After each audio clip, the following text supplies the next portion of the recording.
अस्सलामु अलैकुम वरहमतुल्लाहि वबरकातुहू। क्या हाल आप सबका। मैं उम्मीद करती हूँ कि आप लोग बिल्कुल ठीक होंगे और मेरे अल्लाह ताला से यही दुआ है कि अल्लाह ताला आप लोग को हमेशा खुश रखे। आमीन सुम्मा आमीन या रब्बुल आलमीन। And today my topic is very very important for 9th class students. तो अगर आप इस वीडियो पे क्लिक कर चुके हैं तो आपने बिल्कुल सही फैसला किया है क्लिक करने का, और आपने इस वीडियो का एंड तक देखना है क्योंकि इस वीडियो में आप जो है वो जान सकेंगे केमिस्ट्री के फर्स्ट चैप्टर के बारे में, उसमें मौजूद तमाम डेफिनेशंस, लॉन्ग क्वेश्चंस वगैरह के बारे में। ठीक है, तो इसलिए आपने एंड तक इस वीडियो को ज़रूर देखना है और बिल्कुल भी स्किप नहीं करना। तो सबसे पहले इसका टॉपिक देख लेते हैं, फंडामेंटल्स ऑफ केमिस्ट्री। इसमें हम लोग केमिस्ट्री के बारे में पढ़ेंगे, उसकी फंडामेंटल्स के बारे में पढ़ेंगे, कौन कौन सी जो है इनकी फंडामेंटल्स हैं। उससे पहले सबसे पहले हम लोग देखेंगे साइंस क्या होती है। देखिए, science is the study of nature, understanding of world. इस दुनिया को समझना, इस दुनिया में मौजूद चीज़ों को समझना, उनके पीछे रीज़न समझना कि ये चीज़ क्यों होती है। ठीक है, ये सारी की सारी स्टडी जो है वो साइंस है।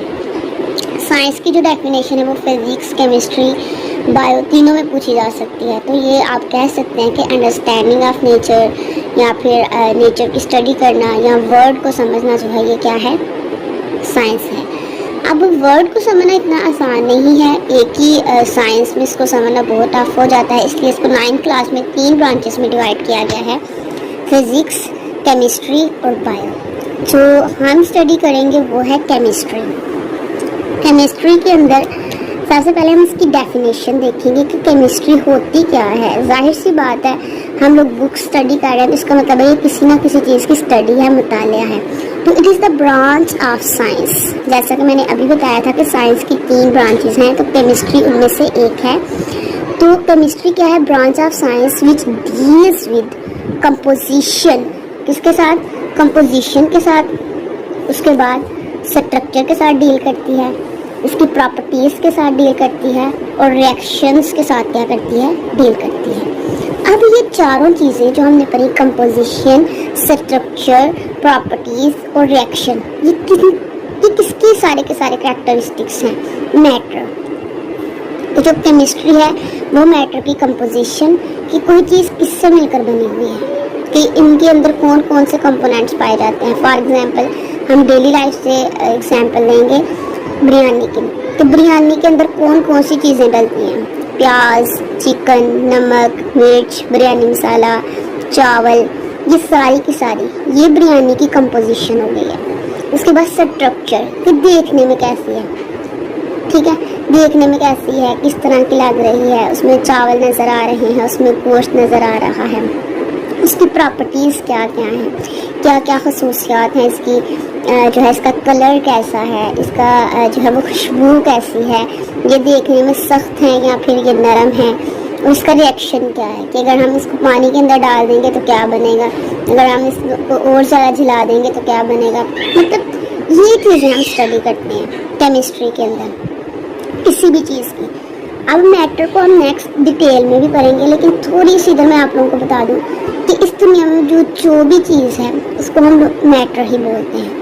ठीक है, उसके आगे 2 कंडीशन हम नेक्स्ट पढ़ते हैं अभी से लेक्चर के दौरान। अच्छा, अब हम केमिस्ट्री की बात कर रहे हैं तो इसके एडवांटेजेस, फ़ायदे क्या क्या हैं, हम क्यों केमिस्ट्री पढ़ रहे हैं, इसके जो एप्लीकेशंस हैं, इसके जो बेनिफिट्स हैं, इसके जो एडवांटेजेस हैं केमिस्ट्री के, ये आपको वैसे भी पता होने चाहिए और क्वेश्चन के लिहाज से भी पता होना चाहिए कि पेपर में ये क्वेश्चन आ सकता है कि केमिस्ट्री के एडवांटेजेस क्या हैं। पेट्रोकेमिकल्स, जितने भी पेट्रोलियम और उससे मिले प्रोडक्ट्स वगैरह, ये सारी की सारी केमिस्ट्री में स्टडी की जाती है। इवन दैट ये सोप, पेपर वगैरह, medicines, drugs, plastics, paints, pigments वगैरह, ये सारे के सारा केमिस्ट्री के अंदर ही स्टडी किया जाता है और उसी के अंदर जो है वो बनाए जाते हैं।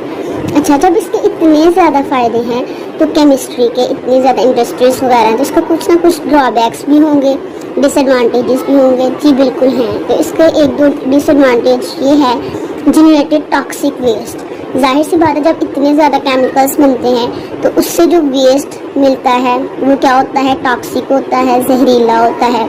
उसके अलावा बहुत सारी ऐसी गैसेस जो हैं वो एयर में रिलीज़ कर दी जाती हैं, जो क्या कर देती हैं, हमारे एयर को पोल्यूट कर देती हैं, या ऐसे केमिकल्स वाटर के अंदर रिलीज़ कर दिए जाते हैं, इंडस्ट्रीज वगैरह रिलीज़ कर देती हैं, जिससे जो वाटर है वो भी क्या हो जाता है, पोल्यूट हो जाता है।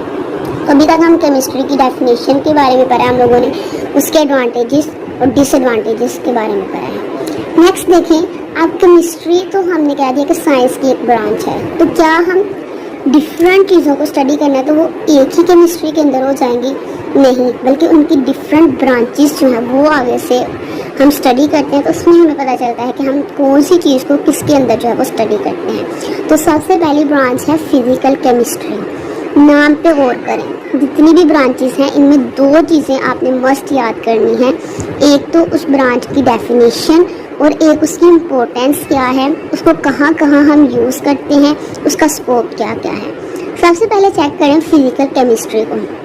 जो फिजिकल केमिस्ट्री है, this is the relationship between composition and physical properties of matter along with change in them. यानी कि हम ये देखते हैं कि किसी भी चीज़ की जो कंपोजिशन है और इसकी जो फिजिकल प्रॉपर्टीज़ हैं, इनका आपस में क्या रिलेशन है और इनमें क्या चेंजेस आते हैं जब इसके ऊपर जो है वो रेडिएशंस वगैरह जो है वो फॉल करवाई जाती हैं या कोई लाइट वगैरह फॉल करवाई जाती है, ठीक है ना। तो फिजिकल केमिस्ट्री के अंदर हम उस मैटर की कंपोजिशन के बारे में पढ़ते हैं और उसकी फिजिकल प्रॉपर्टीज़।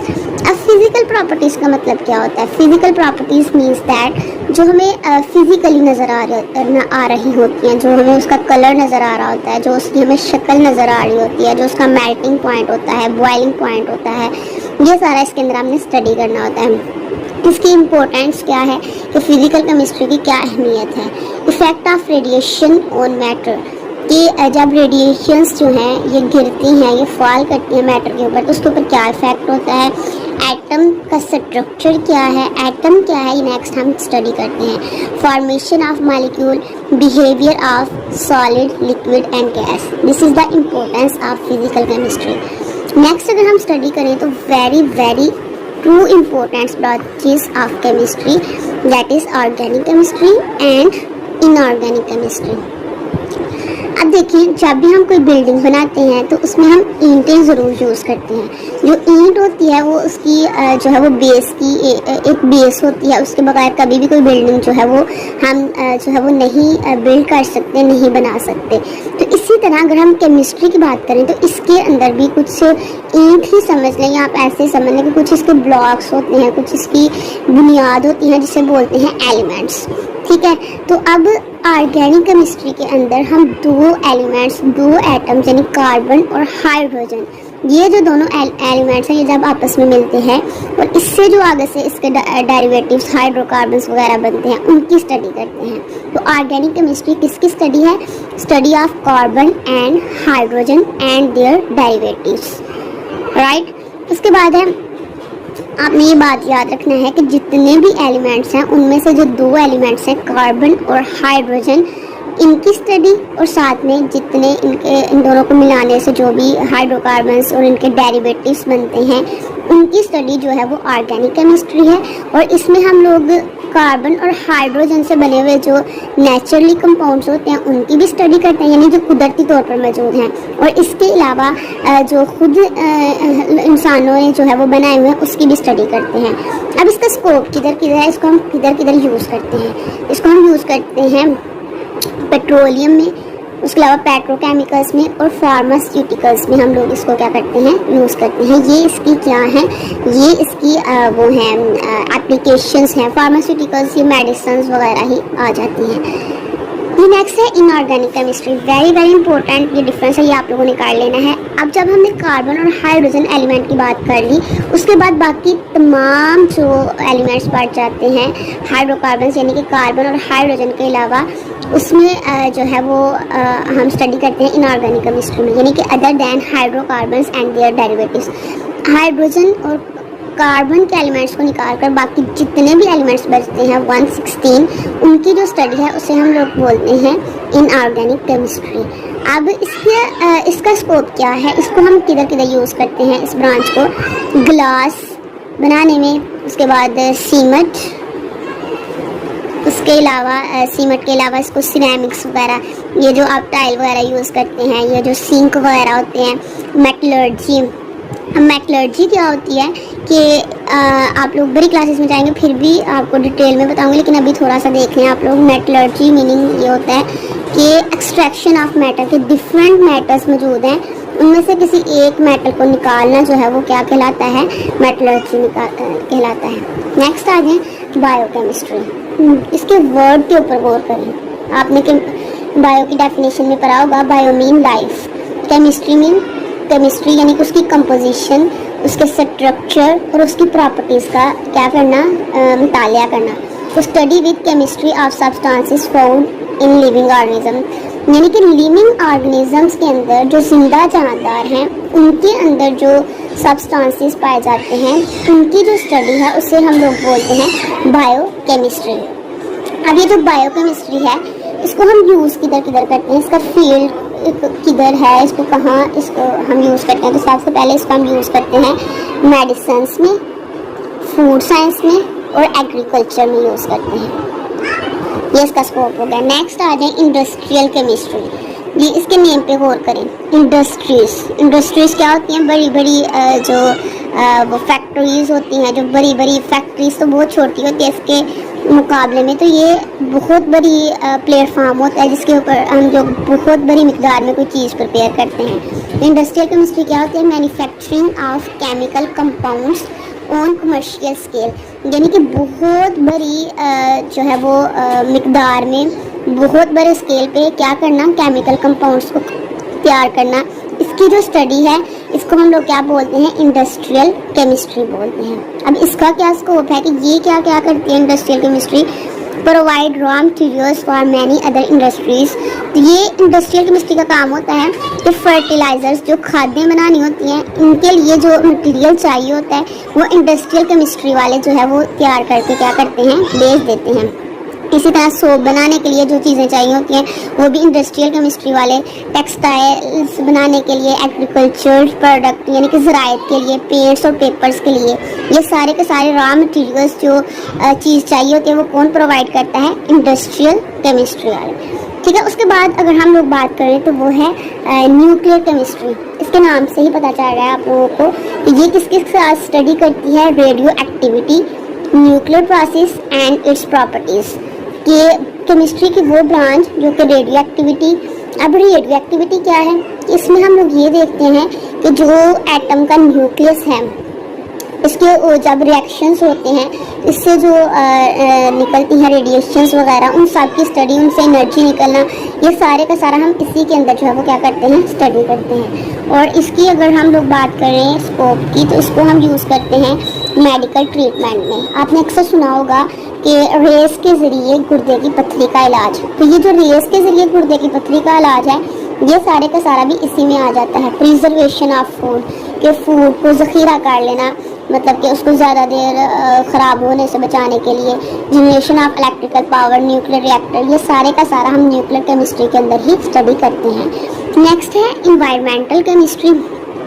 इन्वायरमेंटल केमिस्ट्री इसके नेम से ही पता चल रहा है, इसमें हम स्टडी करते हैं components of environment and the effects of human activities on the environment, यानी कि इन्वायरमेंट के कंपोनेंट्स, उनके अज्जा और अब जो इंसानी सरगर्मियाँ हैं उनकी वजह से हमारे माहौल के ऊपर क्या असर पड़ता है, ये सारा हम इसी के अंदर इन्वायरमेंटल केमिस्ट्री के अंदर ही स्टडी करते हैं। इन्वायरमेंट के कंपोनेंट्स में एयर आ जाती है, वाटर आ जाता है, सॉइल वगैरह आ जाती है। और अब हम लोग इतने ज़्यादा जो है वो दिन ब दिन जो है फ्रिज वगैरह यूज़ कर रहे हैं या फिर इंडस्ट्रीज़ लगा रहे हैं, बहुत ज़्यादा ट्रैफिक यूज़ कर रहे हैं, तो ये सारे के सारी जो हमारी एक्टिविटीज़ हैं इनकी वजह से हमारे इन्वायरमेंट के ऊपर क्या असर पड़ता है, ये सारा हम इन्वायरमेंटल केमिस्ट्री के अंदर ही स्टडी करते हैं। तो इसमें हम लोग क्या करते हैं कि इस ब्रांच में the knowledge of chemical process taking place in the environment is necessary for its improvement and protection against pollution. अब देखें, जब हम ये बहुत ज़्यादा ट्रैफिक होगी, बहुत ज़्यादा जो है वो पेट्रोल वगैरह यूज़ किया जाएगा, बहुत ज़्यादा इंडस्ट्रीज़ होंगी, केमिकल्स होंगे, तो फिर उससे क्या होगा कि हमारे इन्वायरमेंट को भी नुकसान पहुंचेगा। तो अगर हम अपने इन्वायरमेंट को अच्छे तरीके से स्टडी कर लेंगे केमिस्ट्री वाले, तो फिर हमें पता चल जाएगा कि इधर ये वो हैं ड्रॉबैक हैं, ये चीज़ है, तो वो उसको क्या करते हैं, फिर उसको सही करने की क्या करते हैं, कोशिश करते हैं। Next that is last but not least, that is analytical chemistry. Analytical मतलब एनालिसिस करना, तज्जिया करना। इसमें हम क्या करते हैं, स्टडी करते हैं separation and analysis of a sample to identify its component. हम कोई भी एक सैंपल लेते हैं, कोई भी एक नमूना लेते हैं, फॉर एग्जांपल हम किसी एक पानी का ले लेते हैं, उसको हमने तज्जिया करना है कि इसके अंदर कोई और चीज़ मौजूद तो नहीं है, ठीक है। तो उसको हमने पहले तो ये देखना है कि उसके अंदर कौन कौन से कंपोनेंट्स हैं। आइडेंटिफाई करने के बाद फिर हम लोगों ने ये देखना है कि कौन जो कंपोनेंट्स हैं उनकी मिकदार कितनी कितनी है। बात दोबारा सुन लें कि हमने कोई भी चीज़ लेनी है, फॉर एग्जांपल ब्लड का टेस्ट करना है हम लोगों ने कि किसी के ब्लड के अंदर जो है कोई खराबी वगैरह तो नहीं आ गई, या वाटर के अंदर कोई खराबी तो नहीं आ गई। तो ये सारा हम लोग जो है ये एनालिटिकल केमिस्ट्री के अंदर ही करते हैं, और इसको हम लोग दो तरीक़ों से एनालिसिस करते हैं, तज्जिया करते हैं कि किस तरह हमने किसी भी जो है उसको सैंपल को चेक करना है। एक क्वालिटेटिव एनालिसिस में, क्वालिटेटिव एनालिसिस में हम आइडेंटिफाई अ सब्सटेंस, मतलब कि इसके अंदर कौन कौन सी कंपोनेंट्स मौजूद हैं, कौन कौन सी चीज़ें मौजूद हैं, ठीक है, यानी कि कंपोजिशन चेक करते हैं। उसके अलावा क्वांटिटेटिव एनालिसिस, क्वांटिटेटिव एनालिसिस में हम ये देखते हैं कि जो चीज़ मौजूद है इसकी कितनी मिकदार मौजूद है, ठीक है ना।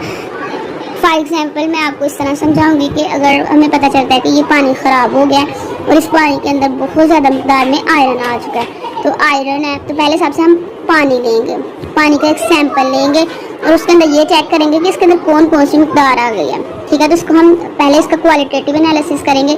हमने क्वालिटेटिव एनालिसिस किया तो हमें पता चला कि इसके अंदर आयरन बहुत ज़्यादा मिकदार में आ चुका है, ठीक है। अब आयरन हमें नज़र आ गया येलो कलर में, ठीक है। फिर अब हमने क्या करना है कि अब उसका ये देखना है कि उसके अंदर कितनी क्वांटिटी है, ठीक है। तो वो हम क्वांटिटेटिव एनालिसिस से देखेंगे। तो इसके बाद इसका स्कोप क्या है, it covers food, water, environmental and clinical analysis. तो ये थी ब्रांचेस, 8 ब्रांचेस जिसकी हमने स्टडी की है। इनकी दो ही चीज़ें आपने याद रखनी है, एक डेफिनेशंस और इनका स्कोप। नेक्स्ट देखें, वेरी इंपॉर्टेंट बेसिक डेफिनेशन से पहले देखें, हम देखेंगे स्ट्रक्चर ऑफ एटम। अब एटम क्या होता है, smallest particle of an element. अब इस दुनिया में मौजूद जितनी भी चीज़ें हैं इनका जो मतलब बेसिक यूनिट है, जो सबसे छोटा यूनिट है, मतलब कि जिसको हम स्टडी करते हैं वो है एटम। अब हर चीज़ जो है केमिस्ट्री के अंदर जो हम स्टडी करते हैं वो एटम से ही मिलकर बनी हुई है। इस दुनिया में जो तमाम चीज़ें हैं जो है वो एटम से मिलकर बनी हुई हैं। अब जैसे एक घर होता है उसका कोई ना कोई स्ट्रक्चर होता है, तो अब ये जो कोई एटम है तो क्या इसका कोई स्ट्रक्चर नहीं है, इसका भी स्ट्रक्चर है। तो सबसे पहले ये एटम की आपको एक डायग्राम नज़र आ रही है, इस डायग्राम को आपने अच्छे तरीके से समझ लेना है। ये देखिए, ये जो एटम है इसके 2 पार्ट नज़र आ रहे हैं आप लोगों को। ये देखिए, एक मैं पहले छोटे वाला दिखाती हूँ, ये देखिए एक दरमियान में है। अब ये जो दरमियान वाला पार्ट है इसको कहते हैं न्यूक्लियस। क्या कहते हैं, न्यूक्लियस। और ये जो इसका बाहर वाला पार्ट है इसको क्या बोलते हैं, शेल। इसका मतलब ये हुआ कि एक एटम के 2 पार्ट होते हैं, कौन कौन सा, एक न्यूक्लियस और दूसरा शेल। ये पार्ट आपको क्लियर हो गए। नेक्स्ट देखें कि अब ये जो पार्ट हैं इनके अंदर कोई ना कोई चीज़ पाई जाती है। फॉर एग्जांपल अगर हम लोग बात करें तो अगर हमारे घर में रूम होता है, किचन होता है, तो उसके अंदर कुछ चीज़ें पाई जाती हैं। तो इसी तरह जो एटम का न्यूक्लियस होता है उसके अंदर 2 पार्टिकल्स पाए जाते हैं, एक होता है प्रोटॉन और एक होता है न्यूट्रॉन। प्रोटॉन और न्यूट्रॉन जो है ये एटम के न्यूक्लियस में पाया जाता है। और जो इसका एटम का शेल है उसके अंदर क्या पाए जाते हैं, इलेक्ट्रॉन पाए जाते हैं। क्लियर। उसके बाद अगर हम लोग बात करें तो जो न्यूक्लियस के अंदर प्रोटॉन है इसके जो है वो न्यूक्लियस के अंदर जो प्रोटॉन है इसको जब हम स्टडी करते हैं नंबर ऑफ प्रोटॉन को, तो इसको हम लोग बोलते हैं एटॉमिक नंबर। आपने अक्सर केमिस्ट्री में सुना होगा कि एटॉमिक नंबर। तो एटॉमिक नंबर क्या होता है, नंबर ऑफ प्रोटॉन किसके अंदर पाया जाता है, इन द न्यूक्लियस। न्यूक्लियस किसका होता है, ऑफ एन एटम। तो number of proton in the nucleus of an atom is called atomic number. तो एटॉमिक नंबर को हम किससे जाहिर करते हैं, जी से। अब जब हम प्रोटॉन की सिर्फ बात करेंगे उससे कहेंगे एटॉमिक नंबर, और जब हम प्रोटॉन और न्यूट्रॉन दोनों की बात करेंगे तो उसको क्या कहते हैं, एटॉमिक मास। तो अगर एटॉमिक मास के बारे में आपने लिखना है तो वो क्या होता है, number of proton and neutron in the nucleus of an atom is called atomic mass. इसको हम किससे जाहिर करते हैं, ए से, कैपिटल ए से। अब इधर से ये जो फार्मूला आपको नजर आ रहा है एटॉमिक मास का, A is equal to P plus N. P क्या है, प्रोटॉन। अब ये जो प्रोटॉन है इसको हम जी भी लिख सकते हैं, क्योंकि जो प्रोटॉन, नंबर ऑफ प्रोटॉन होते हैं वो किसके इक्वल होते हैं, वो क्या होता है, atomic number. This formula is very very important. इससे आप लोग न्यूमेरिकल्स भी सॉल्व कर सकते हैं। अगर आपको दो चीज़ों का पता हो तो तीसरी आप खुद जो है वो क्या करते हैं, फाइंड कर सकते हैं। जी नेक्स्ट आ जाए बेसिक डेफिनेशंस पे कि मैटर क्या होती है। मैटर, अब इसलिए हमें जो तमाम चीज़ें जो हैं वो मैटर हैं, और इसके लिए दो कंडीशंस हैं। एक तो इसका मैस होना चाहिए, anything that has mass and occupy space, और वो क्या करे, जगह घेरे, उससे हम क्या बोलते हैं, मैटर बोलते हैं। इस मीन्स कि हर चीज़ इस दुनिया में क्या है, मैटर है, क्योंकि हर चीज़ का कोई ना कोई मैस होता है और वो जगह भी घेरती है। अब ये जो मैटर है ये कौन कौन सी हालत में, कौन कौन सी स्टेट्स में पाई जाती हैं, तो ये 3 स्टेट्स में पाई जाती हैं। नंबर 1 सॉलिड, लिक्विड और गैस। सॉलिड की एग्जाम्पल क्या है, जिसको हम आसानी से छू सकते हैं, फिर वो सख्त भी होती है, हार्ड भी होती है, इसके पार्टिकल्स बहुत करीब करीब होते हैं। For example table, plate, mobile, chair, ये सारी की सारी क्या है, सॉलिड। लिक्विड क्या होती है, जो पानी की तरह बह जाती है, ठीक है ना, जो फ्लो कर सकती है, जो बह सकती है। और गैस क्या होती है, गैस जो परफ्यूम वगैरह होती हैं, ये सारी क्या होती हैं, गैसेस होती हैं। नेक्स्ट अगर हम मैटर की बात करें तो मैटर 2 तरह के हो सकते हैं, एक मिक्सचर और एक क्या, सब्सटेंस। मैटर की कितनी टाइप्स हैं, 2, मिक्सचर एंड सब्सटेंस। अगर तो बहुत सारी चीज़ें इकट्ठी हैं, मतलब कि कोई एक स्पेसिफिक चीज़ नहीं है, सारी की सारी इकट्ठी चीज़ें हैं, तो इसे हम बोलेंगे मिक्सचर, यानी कि impure form of matter. Matter की जो नाखालिस शक्ल होती है उसे हम क्या कहते हैं, मिक्सचर। लेकिन अगर एक ख़ास चीज़ है, स्पेसिफिक है, प्योर फॉर्म है, तो उसको हम लोग क्या बोलते हैं, सब्सटेंस, यानी कि pure form of matter is called substance. अगर हम लोग बात करें सब्सटेंस की, तो सब्सटेंस जो होता है इसकी फिजिकल और केमिकल प्रॉपर्टीज स्पेसिफिक होती हैं। फॉर एग्जांपल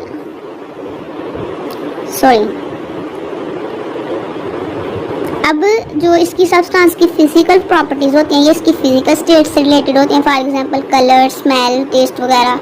और सब्सटेंस जो होता है इसकी केमिकल प्रॉपर्टीज जो है वो इसकी कंपोजिशन से रिलेटेड होती हैं, कि ये किस चीज़ से मिलकर बनी हुई है, ठीक होगा। फिजिकल प्रॉपर्टीज़ में वो भी आ जाती है, स्मेल, उसकी डेंसिटी वगैरह, उसका मेल्टिंग और बॉइलिंग पॉइंट वगैरह, ठीक है। अब हम लोग बात करेंगे कि ये जो एटम्स हैं, क्या ये एटम्स आपस में रिएक्शन भी करते हैं, तो क्या एटम्स अपनी मर्जी से एक दूसरे के साथ मिल जाते हैं, कि इनकी जो आपस में मिलने की कैपेसिटी होती है, कंबाइन करने की एक एलिमेंट की दूसरे एलिमेंट के साथ, उसको हम लोग क्या बोलते हैं, वैलेंसी। क्या बोलते हैं, वैलेंसी। नेक्स्ट अगर हम लोग बात करें तो ये जो हमारे पास इम्प्योर मैटर है, जिसको हमने मिक्सचर कहा, इसकी आगे से 2 टाइप्स हैं, एक होमोजीनियस मिक्सचर और दूसरी हेट्रोजीनियस मिक्सचर। होमोजीनियस मिक्सचर में जो कंपोजिशन होती है चीज़ की वो सेम होती है, मतलब कि वो हर जगह जो है वो सेम ही होती है। For example air, gasoline, ice cream. अगर आप आइसक्रीम को कहीं से भी ले लें, उसका पार्ट नीचे से लें या फिर साइड से लें या दाएं से लें या बाएं से लें, वो हर तरफ से एक जैसी ही होगी, यानी कि उसकी कंपोजिशन हर जगह से एक जैसी है। फिर उसके बाद अगर हेट्रोजीनियस की बात करें, हेट्रो का मतलब होता है डिफरेंट, और जीनियस मिक्सचर कंपोजिशन, यानी कि ऐसा मिक्सचर जिसकी कंपोजिशन क्या होती है, डिफरेंट हो। फॉर एग्जांपल रॉक को ले लें, चट्टान हर जगह एक जैसी नहीं होती, कहीं मतलब कि कोई और मादियाँ ज़्यादा होती हैं या फिर कोई और चीज़ ज़्यादा होती है। इसी तरह वुड की जो होती है वो भी कंपोजिशन एक जैसी नहीं होती। तो इधर हम लोग बात कर रहे थे एलिमेंट की, कि एलिमेंट्स क्या होते हैं। एलिमेंट्स जो हैं, it is a substance made of, ये वेरी वेरी इंपॉर्टेंट डेफिनेशन है, ये आपने अच्छे तरीके से करनी है। अगर हम लोग एक जो है वो अगर हम लोग, इधर मैं मिसाल दूंगी आपको जाग की, वो झाग जो बनी होती है वाइट कलर की, उसमें डिफरेंट जो है वो वाइट कलर की होती है और उसके अंदर जो है वो एटम्स पाए जाते हैं, मतलब कि छोटे छोटे बॉल्स बने होते हैं उनके। अगर आप एक ही बॉल निकालें तो वो सारे के सारे सेम ही होते हैं, ठीक है ना। तो वो आपने क्या समझना है कि वो जो पूरी की पूरी झाग है वो एलिमेंट है और उसके अंदर जो छोटे छोटे बॉल्स बने होते हैं वो क्या है, एटम्स हैं।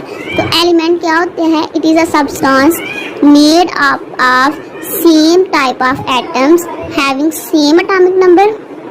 सबसे पहले तो इसके अंदर सेम टाइप ऑफ एटम्स होते हैं, ठीक हो गया। यानी कि वो जो मैं बॉल आपको समझाने की कोशिश कर रही हूँ, हैविंग सेम एटॉमिक नंबर, कि इनके नंबर ऑफ प्रोटॉन्स क्या होते हैं, सेम होते हैं। And can not be decompose by ordinary chemical means, और हम इनको मज़ीद जो है वो छोटे जो है वो केमिकल मीन्स से जो है वो डिकम्पोज नहीं कर सकते, उनको तोड़ नहीं सकते।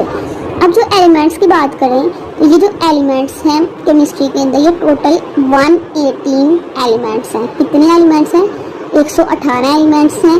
और इनमें से जो नेचुरल हैं वो 92 हैं और 26 क्या हैं, आर्टिफिशियल। अब ये जो एलिमेंट्स हैं इनको हम किसी न किसी चीज़ से जाहिर भी करते हैं, तो इनको हम जाहिर करते हैं सिंबल के साथ। फॉर एग्जांपल हाइड्रोजन एक एलिमेंट है, इसको हम कैपिटल H के साथ जाहिर करते हैं।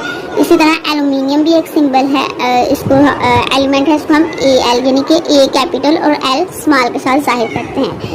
इसी तरह अगर हम लोग बात करें कंपाउंड की, कंपाउंड क्या होते हैं, कंपाउंड 2 और मोर एलिमेंट्स। अब 2 या 2 से ज़्यादा एलिमेंट्स, टोटल कितने एलिमेंट्स हैं, 118 एलिमेंट्स, ठीक हो गया। अब जब 2 या 2 से ज़्यादा एलिमेंट्स केमिकली कंपाउंड आपस में रिएक्ट करते हैं फिक्स रेशियो में, तो इसे हम लोग क्या कहते हैं, कंपाउंड्स। कंपाउंड किसके मिलने से बनते हैं, एलिमेंट्स के मिलने से। और एलिमेंट्स भी कैसे मिलते हैं, फिक्स रेशियो में मिलते हैं और केमिकली कंबाइन करते हैं, ठीक है। फॉर एग्जांपल ये जो है इसको अब हम जाहिर किससे करते हैं, कंपाउंड्स को फार्मूला यूनिट से। एलिमेंट्स को हम जाहिर करते हैं सिंबल से और कंपाउंड्स को हम जाहिर करते हैं फार्मूला यूनिट से। और कंपाउंड्स की 2 टाइप्स होती हैं, आयनिक कंपाउंड्स और कोवलेंट कंपाउंड्स। दोबारा देख लें, matter anything having mass and occupy space, इसके आगे से 2 टाइप्स हैं, मिक्सचर और सब्सटेंस। मिक्सचर क्या होता है, impure form of matter, and substance क्या होता है, pure form of matter.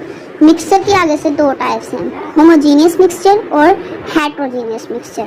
Next long question is very very important, paper के लिहाज से भी बहुत इंपॉर्टेंट है, difference between compound and mixture. तो सबसे पहले अगर हम कंपाउंड की बात करें, इसकी फॉर्मेशन कैसे होती है, ठीक है, कि ये कैसे बनता है। ये आपने जब लिखना है तो आपने हेडिंग्स बना के लिखना है लॉन्ग क्वेश्चंस में, ये शॉर्ट भी आ सकता है और लॉन्ग भी। फॉर्मेशन इसकी कैसे होती है कि compounds chemical combination of atoms of elements. जब किसी भी एलिमेंट्स के एटम्स केमिकली आपस में कंबाइन करते हैं तो क्या बनता है, कंपाउंड बनता है। इसी तरह मिक्सचर कैसे बनता है, सिंपल मिक्सिंग ऑफ सब्सटेंस। तो कोई भी 2 सब्सटेंस हैं वो आपस में मिले हैं तो वो क्या बन गया, मिक्सचर। फॉर एग्जांपल आप लोग ये जो स्कंजबीन बनाते हो, मशरूब बनाते हो, मिल्क शेक बनाते हो, ये सारे के सारे मिक्सचर में ही आते हैं। अब प्रॉपर्टीज ऑफ कॉन्स्टिट्यूएंट्स। अब ये आपने जब ये किया, एलिमेंट्स को आपस में मिलाया, कंपाउंड्स बन गया। तो जो एलिमेंट्स की प्रॉपर्टीज थी पहले, वो क्या करते हैं, वो अपनी प्रॉपर्टीज लूज कर देते हैं, और जो नए कंपाउंड बन गया है उसकी प्रॉपर्टीज क्या होती हैं, डिफरेंट होती हैं। लेकिन अगर हम लोग बात करें मिक्सचर की, जो प्रॉपर्टीज ऑफ कंपोनेंट्स की, जो उनकी अपने कंपोनेंट्स की प्रॉपर्टीज होती हैं वो शो करते हैं। जैसे आप मीठा पानी बनाते हैं तो उसके अंदर आपने चीनी यूज़ की या नमक यूज़ किया, पानी यूज़ किया, तो उसकी प्रॉपर्टीज हमें नज़र आती हैं। उसके बाद कंपोजिशन बाय मास, कि इसमें जो एलिमेंट्स आपस में मिले हैं या एटम्स के एलिमेंट्स मिले हैं वो हम जो है वो क्या करते हैं, एक फिक्स कंपोजिशन में मिलाते हैं, और एक फिक्स कंपोजिशन बाय मास के हम अपनी मर्जी से नहीं मिला सकते बल्कि एक फिक्स कंपोजिशन होती है। इसकी एग्जांपल मैं आपको इस तरह समझाती हूँ कि वाटर जो मिलकर बनता है वो हाइड्रोजन और ऑक्सीजन एटम से मिलकर बनता है। इसके अंदर हाइड्रोजन के 2 एटम होते हैं और ऑक्सीजन का 1 एटम होता है। ये नहीं हो सकता कि आप अपनी मर्जी से जितनी मर्जी हाइड्रोजन मिलाएं और जितने मर्जी ऑक्सीजन मिलाएं और आप लोग जो है वो वाटर बना दें कि आपका दिल कर रहा है कि 4 मैं वो मिला लूँ हाइड्रोजन और मैं 5 ऑक्सीजन मिला लूँ। नहीं, बल्कि हमेशा हाइड्रोजन के 2 ही एटम होंगे और ऑक्सीजन का 1 ही एटम होगा। लेकिन इनकी जो कंपोजिशन होती है वो फिक्स्ड नहीं होती। आप अपनी मर्जी से जितना मर्जी चाहें बिरयानी बना सकते हैं, जितनी मर्जी चाहें मशरूब बना सकते हैं। नेक्स्ट है सेपरेशन। कि एक दफ़ा वाटर बन गया तो क्या हम अपनी मर्ज़ी से उसको अलहदा कर सकते हैं हाइड्रोजन और ऑक्सीजन को? बिल्कुल नहीं कर सकते। तो इसके जो कंपोनेंट्स हैं वो हम लोग फिज़िकल मीन से सेपरेट नहीं कर सकते, लेकिन केमिकल मीन से बहुत ज़्यादा मेहनत के बाद कर सकते हैं, लेकिन फिज़िकल मीन से इसको सेपरेट नहीं कर सकते। लेकिन इसके जो कंपोनेंट्स हैं मिक्सचर के, वो हम लोग फिज़िकल मीन से सेपरेट कर सकते हैं। नेक्स्ट है रिप्रेजेंटेशन, कि हम केमिकल कंपाउंड्स को किससे ज़ाहिर करते हैं। पीछे भी मैंने आपको बता दिया कि इसको हम ज़ाहिर करते हैं केमिकल फार्मूला से, और इसका कोई भी केमिकल फार्मूला नहीं होता। नेक्स्ट इसकी कंपोजिशन देखें कंपाउंड की, तो वो होमोजीनियस होती है। ऐसा नहीं होता कि अगर आप किसी एक ग्लास में पानी लें या कहीं भी पानी लें तो एक तरफ का पानी कुछ और हो और एक तरफ का पानी कुछ और हो। हर तरफ का पानी जो है वो सेम ही होता है। वो अलग चीज़ है कि उसके अंदर जो है वो अगर डिफरेंट चीज़ें मिला दी जाएँ तो वो एक अलग चीज़ है, लेकिन इनकी जो कंपाउंड की कंपोजिशन होती है तो वो सेम रहती है। लेकिन जो मिक्सचर है इसकी कंपोजिशन जो है वो होमोजीनियस भी हो सकती है और हेट्रोजीनियस भी हो सकती है। अगर हम इनके मेल्टिंग पॉइंट की बात करें कंपाउंड्स की, तो वो शार्प और फिक्स मेल्टिंग पॉइंट्स होते हैं, जबकि जो मिक्सचर है इनके शार्प और फिक्स्ड मेल्टिंग पॉइंट नहीं होते। अब अभी तक तो हमने बात की एटम्स की, एलिमेंट्स वगैरह की। अब अगर हम लोगों ने एलिमेंट के मैस को मेजर करना है तो एलिमेंट और एटम इतने छोटे होते हैं, इतने छोटे होते हैं एटम कि उसको हम आम आंख से नहीं देख सकते। तो इसके लिए हम लोग क्या करते हैं कि कार्बन एक एलिमेंट है, एक एटम है, उसका एक आइसोटोप है 12, कार्बन 12। इसके साथ हम कंपेयर करते हैं। इसकी एग्जांपल मैं आप लोगों को इस तरह दूंगी कि जैसे अगर हम लोग एक चीज़ लें और उसके 12 हिस्से बना दें और हम बाकी चीज़ों को जो है वो इसके साथ कंपेयर करके बताएं तो ये जो चीज़ है ये कार्बन 12 के लिहाज से इतनी है। For example the relative atomic mass of an element is the average mass of an atom of that element as compare to the 1/12 of the mass of an atom of carbon 12 isotopes.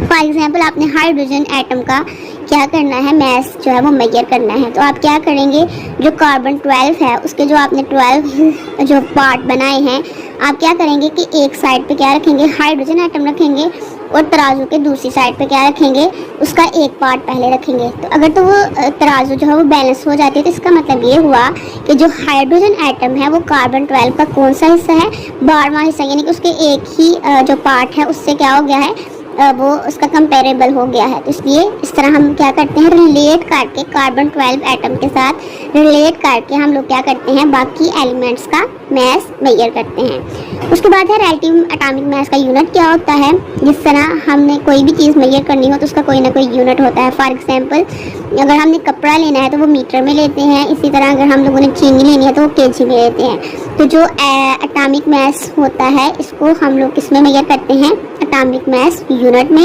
यानी कि AMU।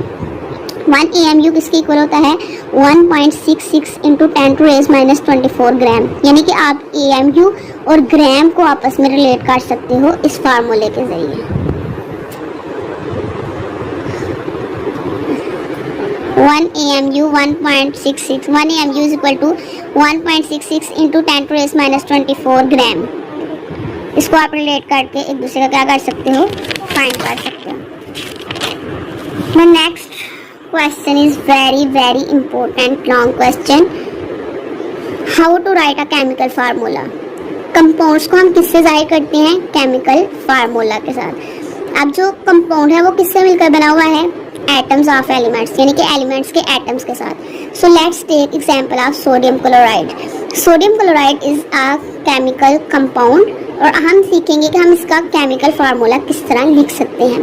तो सबसे पहले तो check करें कि ये कितने एलिमेंट्स से मिलकर बना है, 2 एटम से, सोडियम और क्लोराइड। सोडियम, अब जो सोडियम है इसको हमने क्या किया, एक साइड पे हमने एक एलिमेंट का सिंबल लिख देना और दूसरे साइड पे दूसरे का लिख देना है। अब हमें क्या पता चलेगा कि हमने क्या करना है, पहले कौन सा लिखना है, पहले हम लोगों ने वो लिखना है जो इसके ऊपर पॉजिटिव चार्ज हो। सोडियम के ऊपर पॉजिटिव चार्ज है इसलिए हमने इसको क्या किया, लेफ्ट साइड पे लिख दिया, और क्लोराइड जो है वो उसके ऊपर नेगेटिव चार्ज है, इसको हम लोगों ने क्या किया, राइट साइड पे लिख दिया। सोडियम को लेफ्ट पे और क्लोराइड को राइट पे। ये जो आपको ऊपर इसके ऊपर सिंबल नज़र आ रही हैं, ये जो इसके चार्ज हैं, वो हमेशा आप लोगों ने जो एलिमेंट का सिंबल है इसकी जो अपर कॉर्नर है इसका राइट साइड का, उसके ऊपर लिखना है। ये देखिए अपर कॉर्नर, कार्नर के ऊपर लिखने के बाद आप लोगों ने ये जो इसके चार्ज हैं इसको हम इसकी वैलेंसी भी बोलते हैं। तो आप लोगों ने क्या करना है कि जो पॉजिटिव चार्ज की वैलेंसी है उसको नेगेटिव चार्ज के जो है वो नीचे वाले कॉर्नर पर, लोअर कॉर्नर के ऊपर लिख देना है। इसी तरह जो नेगेटिव चार्ज की वैलेंसी है उसको आप लोगों ने पॉजिटिव चार्ज वाले के लोअर वाले कॉर्नर पर लिख देना है। ये क्या किया आप लोगों ने, वैलेंसी आप लोगों ने एक्सचेंज कर दी। अब होता क्या है कि जिनकी वैलेंसी सेम हो, अगर पॉजिटिव और नेगेटिव चार्ज की वैलेंसी सेम हो तो वो दोनों को दोनों क्या हो जाती हैं, कैंसिल हो जाती हैं। लेकिन अगर सेम ना हो तो फिर कैंसिल नहीं होती, हम सेम टू सेम वैसे ही लिख देते हैं। इसकी ये जैसे NaCl में 1 थी दोनों की, इसलिए क्या हो गई, कैंसिल हो गई। लेकिन ये देखें आप एग्जाम्पल लें, अब देखें आप लोग देख रहे हैं एल्यूमिनियम सल्फेट में अब ये जो है ग्रुप ऑफ एटम आ गया है। एल्यूमिनियम तो सिंगल कैटायन आया है, SO4 जो है ये क्या है, ग्रुप ऑफ एटम। इसमें हम लोगों ने क्या करना है कि ये जो Al की वैलेंसी पॉजिटिव 3 है वो SO4 के जो है वो नीचे हम लोगों ने लोअर साइड पे लिखनी है। लेकिन कंडीशन क्या है कि जब भी आप लोगों का ये कम्प्लेक्स की शक्ल में आ जाए, यानी कम्प्लेक्स मतलब एक से ज़्यादा एलिमेंट आ जाए, एक से ज़्यादा एटम आ जाए, तो आप लोगों ने क्या करना है, उसको ब्रैकेट में लिख देना है। ये देखें जैसे इधर लिखा गया है जी, Al2। हालांकि ये 2 वैलेंसी थी वो किसकी थी, SO4 की, लेकिन हम लोगों ने कहा था कि जो नेगेटिव चार्ज की वैलेंसी है वो पॉजिटिव के नीचे और जो पॉजिटिव की है वो नेगेटिव के नीचे। तो इस तरह हम लोगों ने क्या करना है, लिख देना है। तो ये क्या बन गया, एल्यूमिनियम सल्फेट। तो ये इस तरह हम लोग किसी भी कंपाउंड का जो केमिकल फार्मूला है वो लिख सकते हैं। नेक्स्ट आ जाए सिग्निफिकेंस ऑफ केमिकल फार्मूला। ये आपने उधर जो है वो एक डायग्राम की शक्ल में आपको नज़र आ रहे होगा, ये भी लॉन्ग क्वेश्चन अक्सर पेपर में आ जाता है। तो ये क्या है, chemical formula represent name of substance, ये किसी भी सब्सटेंस के नेम के बारे में बताता है। It tells about the 1 mole of molecule, we will discuss about the mole in the next page. It also represent 1 molecule और फार्मूला यूनिट, और ये हमें मैस ऑफ कंपाउंड मतलब किसी भी कंपाउंड के मैस के बारे में बताता है। AMU ग्राम के बारे में, AMU और ग्राम के बारे में। Name of element present in the compound, इसके अलावा जो केमिकल फार्मूला है ये हमें कंपाउंड में मौजूद जो एलिमेंट हैं उनके नेम्स के बारे में भी बताता है। नेक्स्ट है टाइप्स ऑफ केमिकल फार्मूला, कि किसी भी एलिमेंट कंपाउंड को जब हम केमिकल फार्मूला से जाहिर करते हैं तो ये 2 तरह के हो सकते हैं। First one is empirical formula and second one is molecular formula. ये किसकी टाइप्स हैं, केमिकल फार्मूलाज की। जो एम्पिरिकल फार्मूला है ये हमें किसी भी कंपाउंड में मौजूद एलिमेंट्स की जो एटम्स हैं उनकी सिंपल रेशो के बारे में बताता है। फॉर एग्जांपल बेंजीन का जो फार्मूला होता है वो होता है C6H6, यानी कि इसमें 6 कार्बन एटम्स होते हैं और 6 ही हाइड्रोजन एटम्स होते हैं।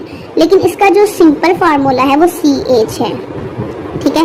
यानी कि इसकी होल रेशियो जो बनेगी वो सिंपल वो क्या बनेगी, 1:6 लिखेंगे तो 6 के साथ कैंसिल हो जाएगा, बाकी 1 बचेगा और 1 को हम नहीं लिखते। इसी तरह जो ग्लूकोज है इसका जो केमिकल फार्मूला होता है मॉलिक्यूलर वो होता है C6H12O6। अगर हम इसकी सिंपल रेशियो फाइंड करें तो वो क्या है, 6:12:6। तो इसको अगर हम लोग जो है वो डिवाइड करें 6 के साथ तो क्या आ जाएगा, 1:2:1। इसी तरह जो मॉलिक्यूलर फार्मूला है वो हमें एक्चुअल नंबर ऑफ एटम्स जो है उसको क्या करता है, जो एटम्स के कंपाउंड्स के अंदर मौजूद होता है उसके बारे में बताता है। फॉर एग्जांपल सल्फ्यूरिक एसिड का अगर हम फार्मूला देखें तो उसका फार्मूला होता है H2SO4। तो इसमें हमें पता चल रहा है कि सल्फ्यूरिक एसिड के अंदर हाइड्रोजन के 2 एटम, सल्फर का 1 एटम और ऑक्सीजन के 4 एटम होते हैं। नेक्स्ट आप लोग मुझे कमेंट में करके बताएंगे किसी भी 2 का केमिकल कर रहे थे केमिकल फार्मूला के बारे में, कि जो केमिकल फार्मूला होते हैं वो 2 तरह के होते हैं, एम्पिरिकल फार्मूला और मॉलिक्यूलर फार्मूला। वेरी इंपॉर्टेंट, अक्सर पेपर में ये क्वेश्चन आया होता है।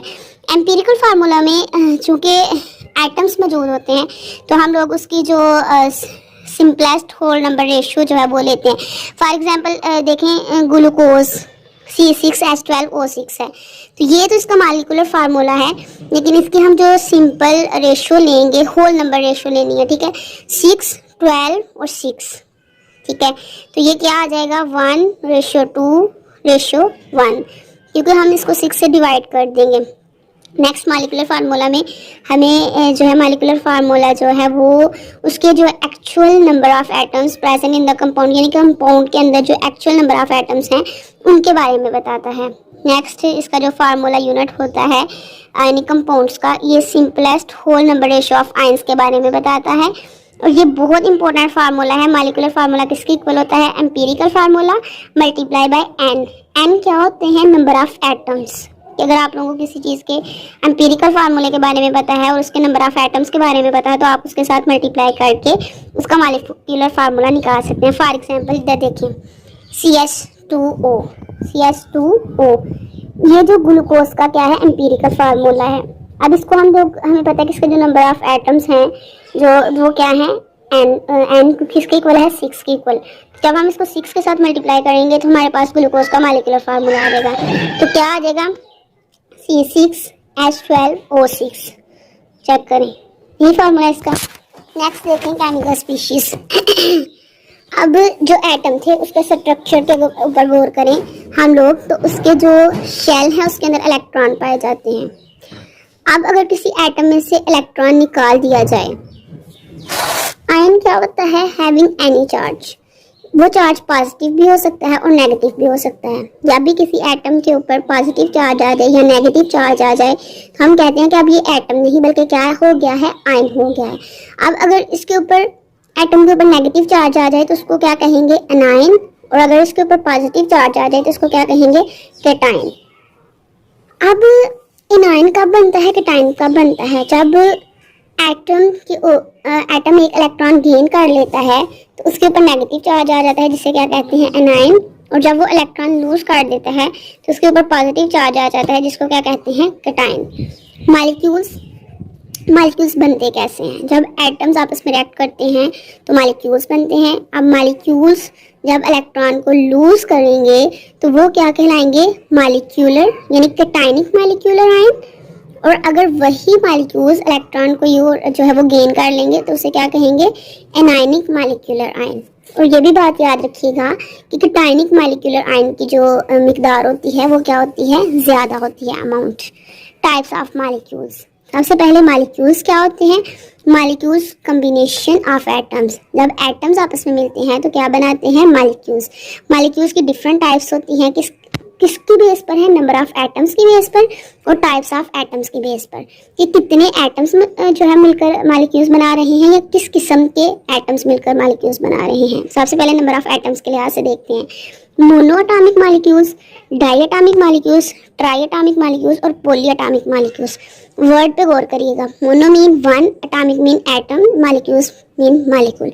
ऐसे एटम जो सिर्फ एक ही एटम्स पर मुश्तमिल हो, ऐसे मॉलिक्यूल्स जो सिर्फ एक एटम के मिलने से बने उन्हें कहते हैं मोनोएटॉमिक। आपने मोनो का मीनिंग याद कर लेना है। Mono mean one. So let's start the types of the molecules. This is very important long question. अच्छे तरीके से आपने ये याद कर लेना है। First one is monoatomic molecule. Monoatomic में मोनो मीन वन, ये मीनिंग आपने याद कर लेना। Di mean two, tri mean three, poly mean many. Monoatomic molecules ऐसे मॉलिक्यूल्स जो सिर्फ एक एटम से मिलकर बने। फॉर एग्जांपल हीलियम और नियॉन, दीज आर मॉलिक्यूल्स जो सिर्फ एक एटम से मिलकर बने हैं। डाइएटॉमिक मॉलिक्यूल्स ऐसे मॉलिक्यूल्स जो दो एटम से मिलकर बने। Hydrogen, chlorine, oxygen. Next triatomic molecules ऐसे मॉलिक्यूल्स जो तीन से मिलकर बने जैसे कि ओजोन, कार्बन डाइऑक्साइड। उसके बाद पॉलीएटॉमिक मॉलिक्यूल्स ऐसे मॉलिक्यूल्स जो बहुत सारे एटम से मिलकर बने। For example C6H12O6, H2SO4।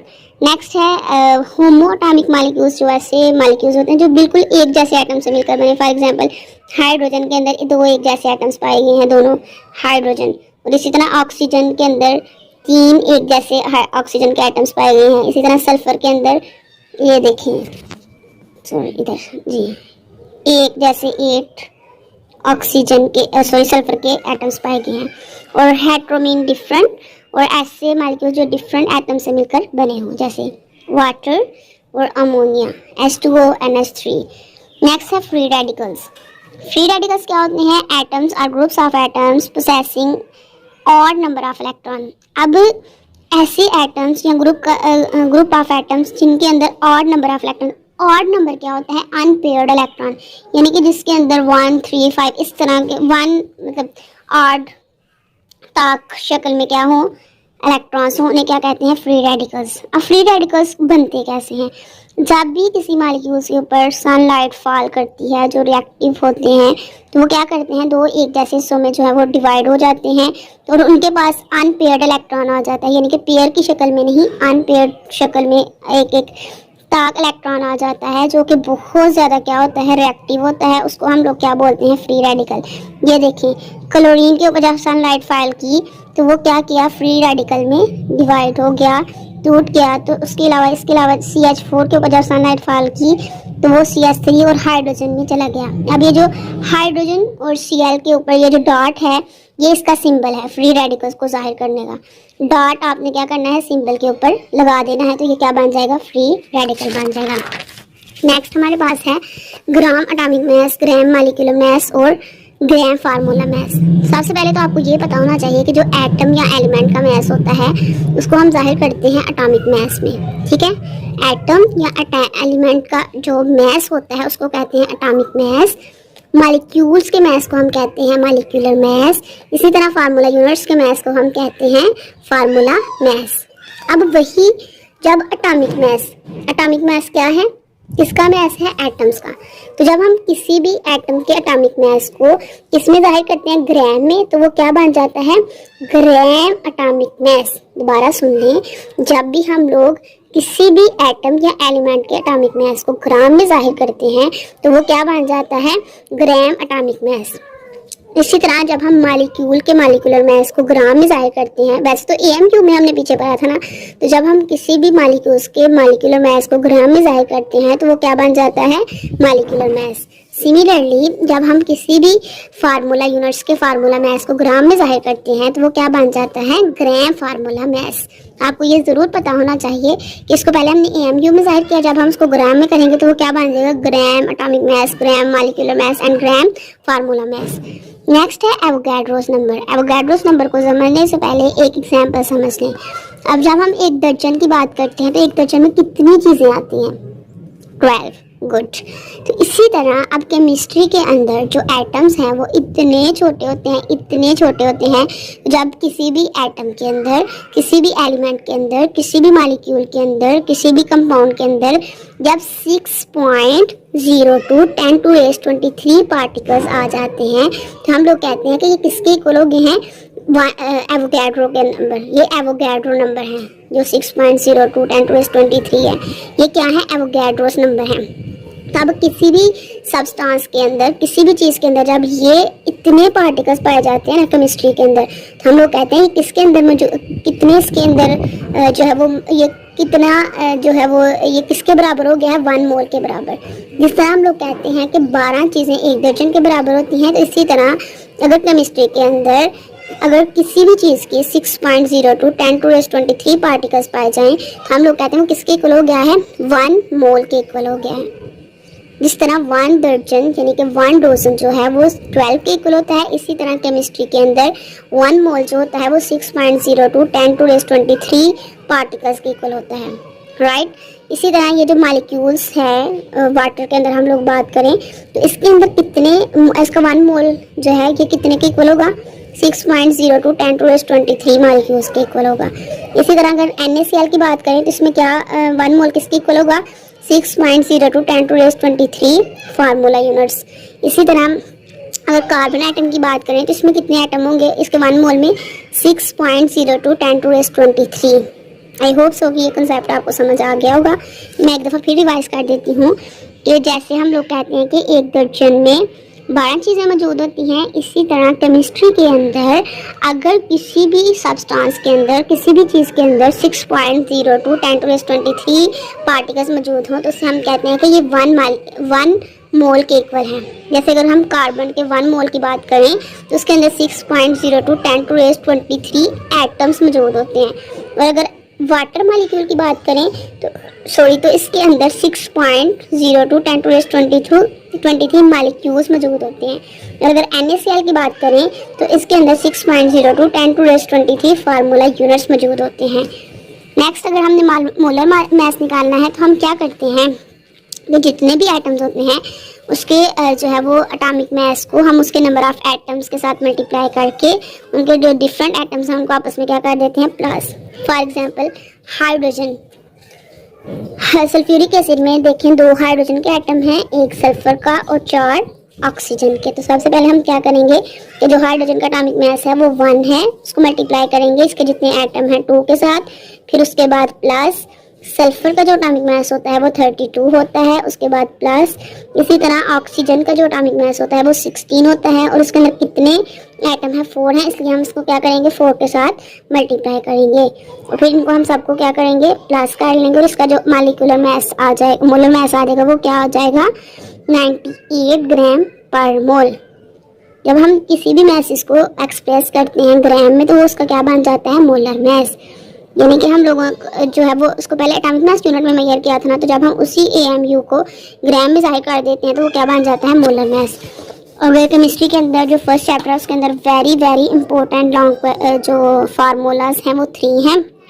Number 1, number of moles कैसे फाइंड करने हैं किसी भी स्पीशीज़ के। तो आपने क्या करना है कि उन्होंने जो मास दिया होगा खुद से उसको डिवाइड करना है उसी चीज़ के, उसी सब्सटेंस के मोलर मास के साथ। दोबारा सुन लें कि किसी भी स्पीशीज़ के अगर आपने नंबर ऑफ मोल्स फाइंड करने हैं तो आपको जो मास दिया हुआ है उसको आपने क्या करना है, उसके मोलर मास से डिवाइड कर देना है। फॉर एग्जांपल आपसे कहा जाता है कि 2 ग्राम NaCl का क्या करें, आप लोग फाइंड करें नंबर ऑफ मोल्स। तो आपने क्या करना है, 2 को डिवाइड करना है किसके साथ, उसके मोलर मास के साथ। NaCl का क्या है, सोडियम का होता है 23 और क्लोरीन का क्या होता है 35.5, तो फिर क्या हो जाएगा 58.5। तो आपने 2 के साथ डिवाइड कर देना 58.5 को, तो जो डिवाइड जो आंसर आएगा वो क्या है, नंबर ऑफ मोल्स। इसी तरह मास ऑफ सब्सटेंस इसी से फाइंड कर सकते हैं आप लोग, नंबर ऑफ मोल्स ये n इसको मल्टीप्लाई कर देना है उसके मोलर मास के साथ, तो आप इससे मास ऑफ सब्सटेंस भी फाइंड कर सकते हैं। Third one is number of particles. किसी भी स्पीशीज़ के नंबर ऑफ पार्टिकल्स फाइंड करने हैं तो आपने नंबर ऑफ मोल्स को मल्टीप्लाई कर देना है एवोगैड्रो नंबर्स के साथ। ये तीनों फार्मूलेस जो हैं वो बहुत ज़्यादा इंपॉर्टेंट है, आप लोगों ने अच्छे तरीके से इनको क्या करना है, लर्न कर लेना है। Thank you so much for watching this video. अगर आप लोग चाहते हैं, ये तो मैंने आप लोगों को फुल टॉपिक का रिव्यू दिया था, इसलिए रिव्यू दिया था कि आपको ये पता चल जाए कि टॉपिक के अंदर है क्या क्या है। अगर आप डिटेल के साथ किसी उसको टॉपिक को समझना चाहते हैं तो आप कमेंट में ज़रूर बताइएगा, मैं उसकी एक वीडियो बना दूंगी। ये एक ओवरव्यू था पूरे के पूरे जो है वो टॉपिक का, तो आपने इसको देख लेना है। एक दफ़ा मैं इसको रिवाइज कर देती हूँ। इसके अंदर हमने क्या पढ़ा, सबसे पहले definitions of chemistry, advantages disadvantages, उसकी ब्रांचेस ऑफ केमिस्ट्री, ये इनके स्कोप पर इनकी डेफिनेशंस पढ़ी। उसके बाद हम लोगों ने एटम के स्ट्रक्चर के बारे में पढ़ा, बेसिक डेफिनेशन में मैटर की types, mixture, substance. Mixture 2 types के होते हैं, होमोजीनियस मिक्सचर, हेट्रोजीनियस मिक्सचर। उसके अलावा हम लोगों ने एलिमेंट्स पढ़ा, उसके सिंबल के बारे में पढ़ा, उसकी वैलेंसी के बारे में पढ़ा, एटॉमिक नंबर, एटॉमिक मास के बारे में पढ़ा और big difference between compound and mixture. उसके अलावा रिलेटिव एटॉमिक मास। उसके अलावा हम लोगों ने पढ़ा how to write a chemical formula, significance of chemical formula, types of chemical formulas. Next हमने types of molecules, chemical species and free radicals के बारे में पढ़ा। उसके बाद हम लोगों ने gram atomic mass, gram molecular mass, gram formula mass और एवोगैड्रोस नंबर्स और मोलर मास और इम्पोर्टेंट फार्मूला के बारे में पढ़ा। इसके अलावा अगर आप लोगों को कोई क्वेश्चन है you can ask. Thank you so much for watching this video.